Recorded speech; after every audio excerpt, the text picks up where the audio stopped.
Mother Maria Lucrezia Zileri, the woman of faith and courage, a woman with a vision who was able to see what is beyond the present time.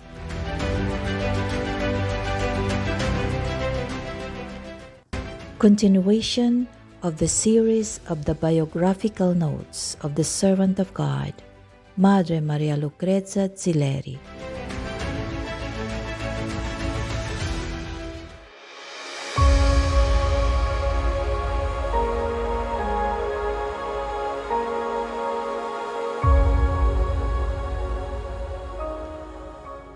In order to establish well the spirit of the rule, so that it would not give rise to inaccurate interpretations, Mother Zileri proposed to illustrate every point of the text itself.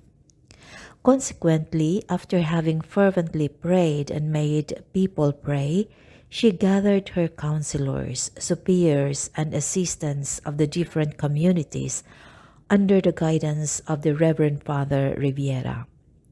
There, focusing on the work, she explained the rule number by number according to the dictate of the Spirit of God and her long experience of governance.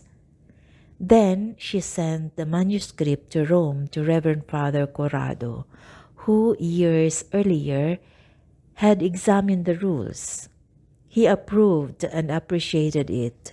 On November 21, 1919, the 60th anniversary of her profession, Mother Zileri distributed the book to the various members of her institute. Meanwhile, the dear mother noticed a reduction of the visual faculty. In both eyes, cataract was forming, so that, little by little, she felt she was becoming blind.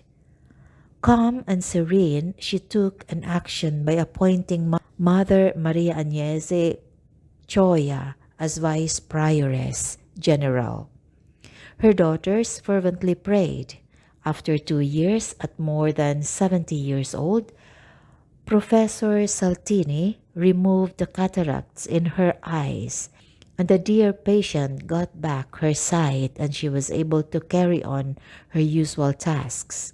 The community exalted and thanked God. The most painful years for everyone, especially for the superiors of the Institute, were from 1915 to 1918, the years of Great War.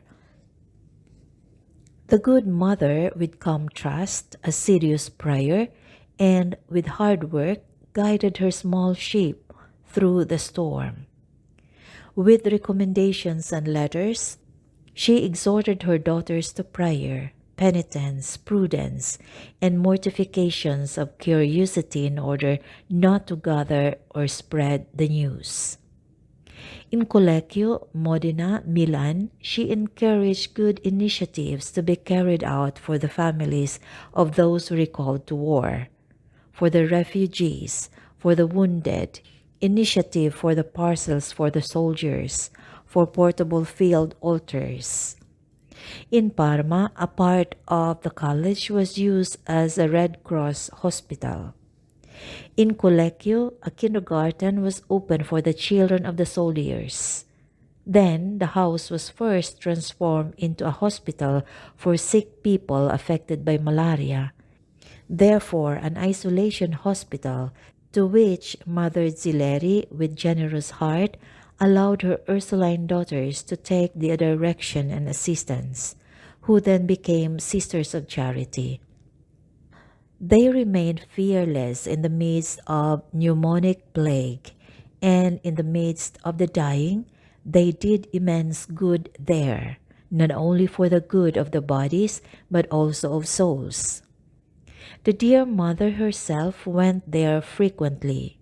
She was pleased to see her daughters so full of zeal and sacrifice, and she was animated them more and more with words and example.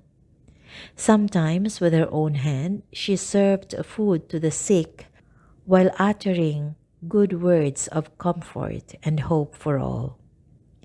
How edifying are these attitudes of this venerable woman of 79, exclaimed the Superior of Collecue in one of her memoirs. The heart of Jesus protected them from being contaminated. They were sustained with supernatural strength that, even if at 3:30 in the morning, they are already up and rushing continuously all the day without giving in to their fatigue. In those 2 years of occupation, 4,000 soldiers passed there, and they all received a great help.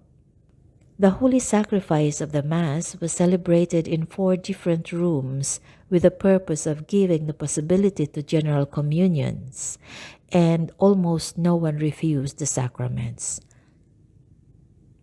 Mother Zileri gave them a little mission. The consecration of the families to the Sacred Heart was repeated several times, and more than 600 signed the document, while receiving from the Venerable Mother the image of the Most Sacred Heart of Jesus, which they sent to their distant families, accompanied by emotional letters. Following the good work done by Mother Zileri, she had a consolation to see the Fathers of the Society of Jesus arrived settled in Parma. She offered the villa of San Michelino Parmense as a residence for the boarding school Arici of the Jesuits of Brescia, whose premises had been requisitioned. Reverend Father Battisti was very grateful to Mother, who gave him a motu proprio for his young people in that rural house, where they spent 2 blissful years, prosperous in physical and spiritual health. Thus, with this act of charity, the Lord rewarded her with the fulfillment of her desire. As a matter of fact, the fathers who resided in San Michelino for a reason of the boarding school found out that it was necessary to have a house in Parma. The house, though very humble, was offered to them by Mother Zileri.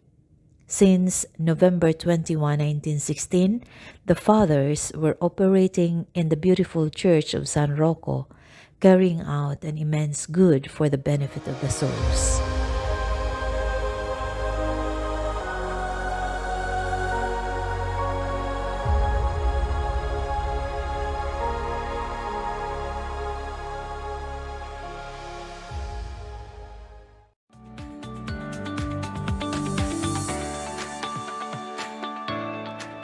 The series of the biographical notes of the servant of God, Mother Maria Lucrezia Zileri, will be continued in the next video.